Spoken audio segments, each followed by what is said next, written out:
여러분, 지금 이 시간에도 하나님께서 우리와 함께하고 계심을 믿습니다. 지난 시간에 우리가 모세의 부모님인 아므람, 요게벳의 믿음에 대해서 함께 살펴봤죠.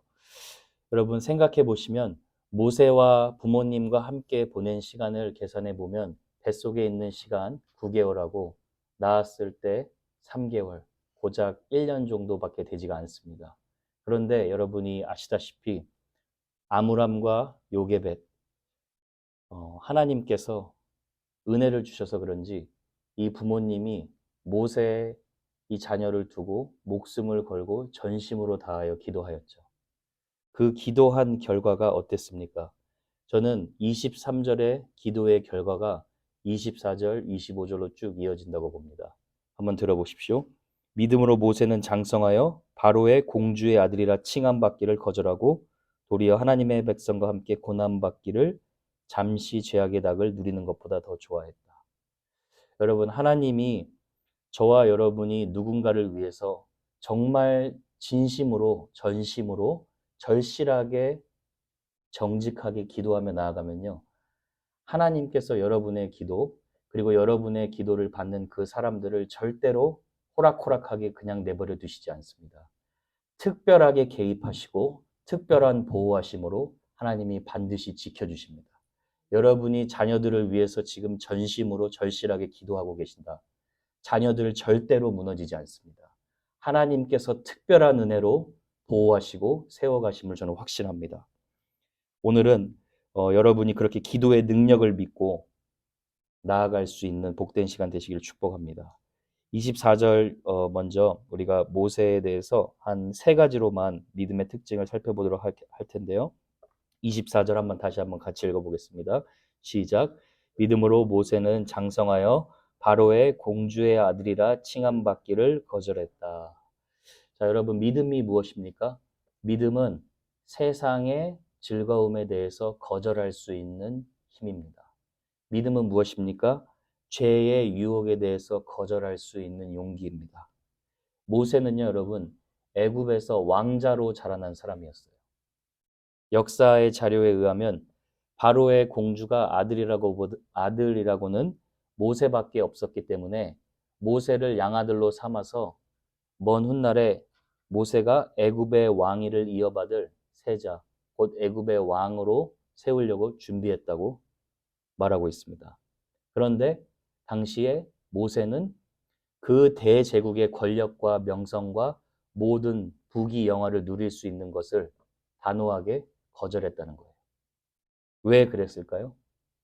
25절에 답이 나와 있죠. 모세는 도리어 하나님의 백성과 함께 고난받기를 죄악의 낙을 누리는 것보다 좋아했다. 믿음은요, 세상의 잠깐적인 즐거움을 택하는 것이 아니라 믿음은 하나님과 동행하는 고난을 선택하는 것입니다. 제가 여러분 말씀을 생각하면서 신기했던 부분이 뭐냐면 40년이라는 기간 동안 모세가 애굽에서 자랐어요. 저와 여러분 아마 우리 1.5세, 2세는 느낄 건데 미국에서 한 10년, 20년만 자라도 이 사람이 한국 토종인가 아니면 미국의 유학 물을 좀 먹었는가 확연하게 구분이 되죠. 문화가 달라요. 문화의 영향을 받기 때문이죠.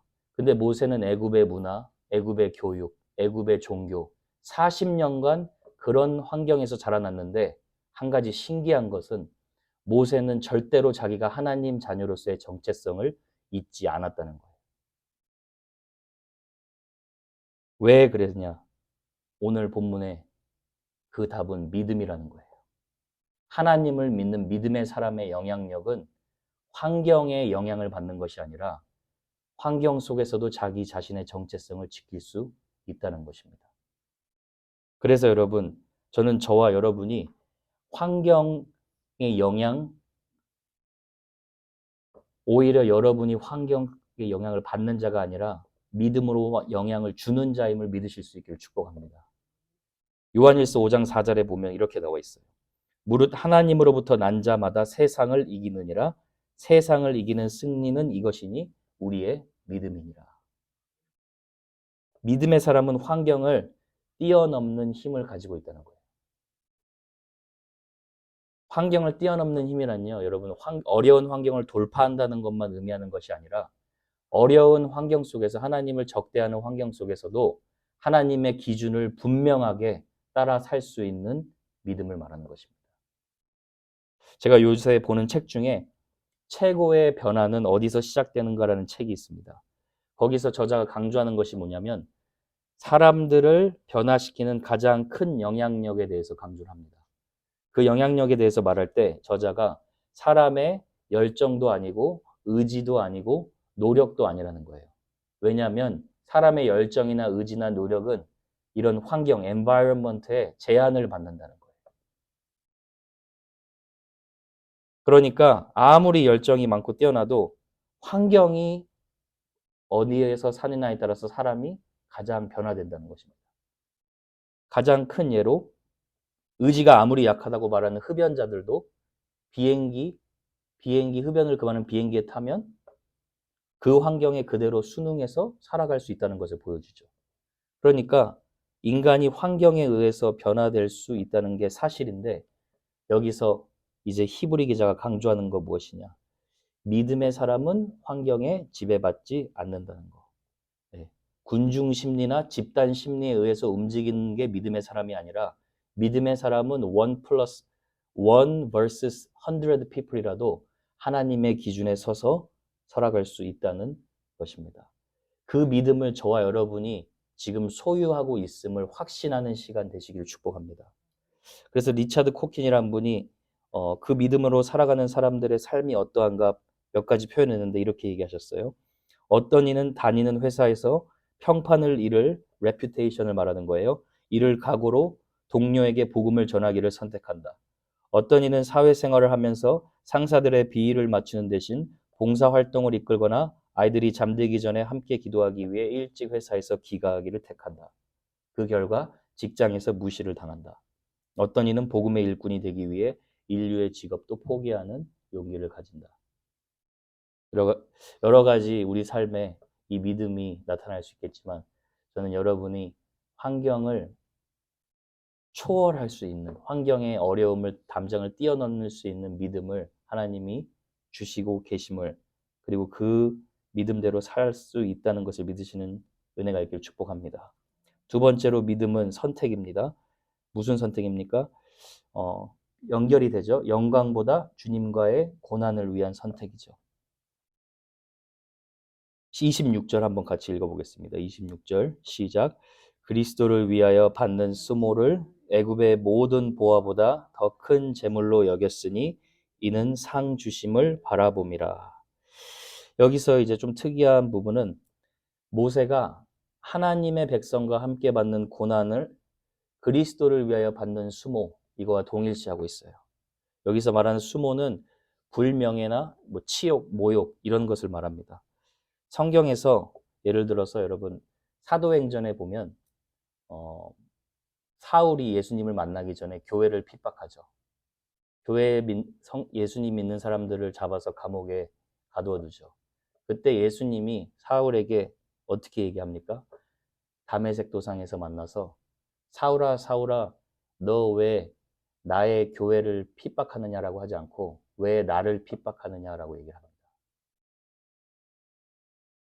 여기서 이제 하나님의 백성이 받는 고난은 예수님과 연합한 자로서 우리도 그 고난을 함께 동참한다는 것을 이제 얘기를 하는 거죠. 여러분, 제가 하나 질문해 볼게요. 여러분도 예수님을 위해서 고난을 받은 경험이 있습니까?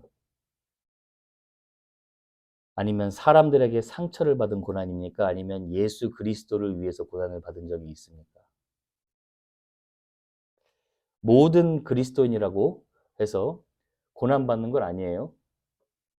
사도 바울의 말에 의하면 그리스도 안에서 경건하게 살고자 하는 자들이 고난을 받습니다.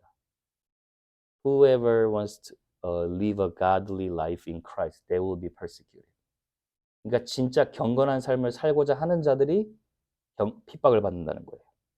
이런 사람들은 세상과 저항하며 하나님의 방식으로 살아가기를 늘 결단하는 자들. 모세가 그랬다는 것입니다. 사회적인 명예도 버리고 육신적인 만족도 버리고 물질적인 풍요도 과감하게 버리고 주님을 위한 선택을 했다는 거예요. 그래서 여러분 디모데후서 1장 8절에 하나님께서 이런 말씀을 하세요. 오직 하나님의 능력을 따라 복음과 함께 고난을 받으라. 여러분 믿는 자는요 어떤 자들이냐? 예수님을 따르는 길에 고난이 있다는 것을 이미 expect, 예상하고 있는 자들이. 그러니까 우리 청년들도 함께 있고 저도 아직 젊지만 예수 믿는 것에는 분명하게 고난이 따른다는 거예요. 내가 고난을 받고 싶어서 고난이 오는 것도 아니고 그렇다고 해서 그 고난 내가 이겨낼 수 있는 힘이 있는 것도 아닙니다. 오늘 하나님 말씀에 어떻게 나오냐? 오직 하나님의 능력을 따라 복음과 함께 고난을 받으라 이렇게 나와요. 그러니까 하나님의 능력이 여러분에게 계속해서 임하며 나아갈 때 여러분이 그 고난을 이겨낼 수 있는 힘을 가질 수 있다는 것입니다. 그래서 우리 청년들은 maybe 이렇게 생각할 수 있어요. 크리스찬이 되는 거 I did not sign up for this 이렇게 생각할 수 있어요. 근데 미리 예상하시면 돼요. 내가 정말 하나님의 나라를 위해 임팩트를 주고자 한다. 정말 내가 한 영혼을 위해서 그리스도께 쓰임받기를 원한다. 그러면 고난이 따르지만 하나님의 능력을 따라 그 고난도 이겨낼 수 있다는 것입니다. 그래서 성도의 삶에 복음의 순서가 있어요. 저 한번 따라해 보세요.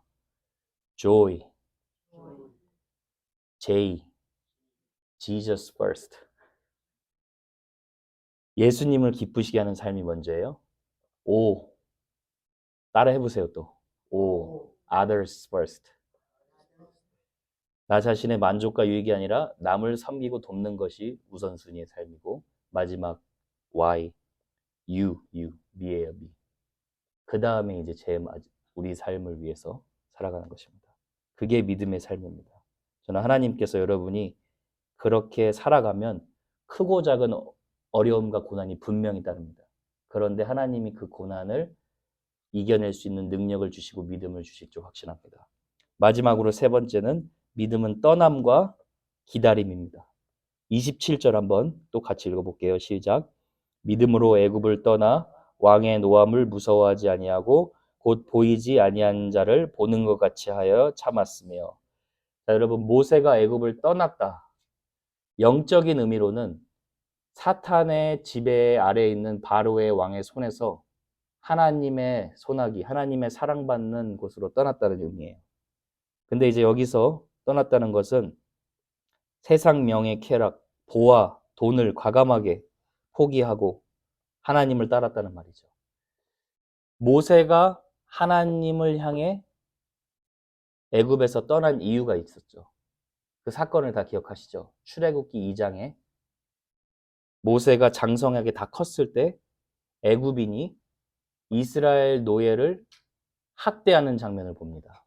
그렇죠? 그때 이제 모세가 화가 나서 그 불의를 보고 참지 못해 애굽인을 쳐서 죽이죠.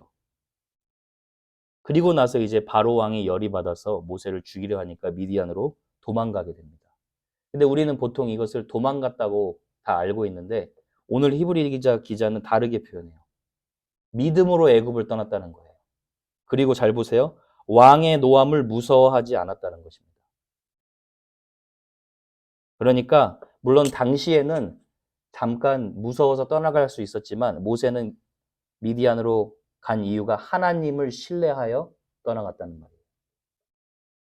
여기서 이제 떠났다는 의미를 그래서 많은 신학자들이 모세는 언젠가 하나님이 이스라엘 백성을 구원하실 것을 알고 그 약속을 믿고 떠났다라고 얘기를 합니다. 근데 여러분 이제 모세가 애굽을 떠난 후에 그 구원의 약속이 실현되기까지 기다려야 했어요. 얼마나 기다렸습니까? 미디안 광야에서 40년을 기다렸어요. 무엇을 기다렸습니까?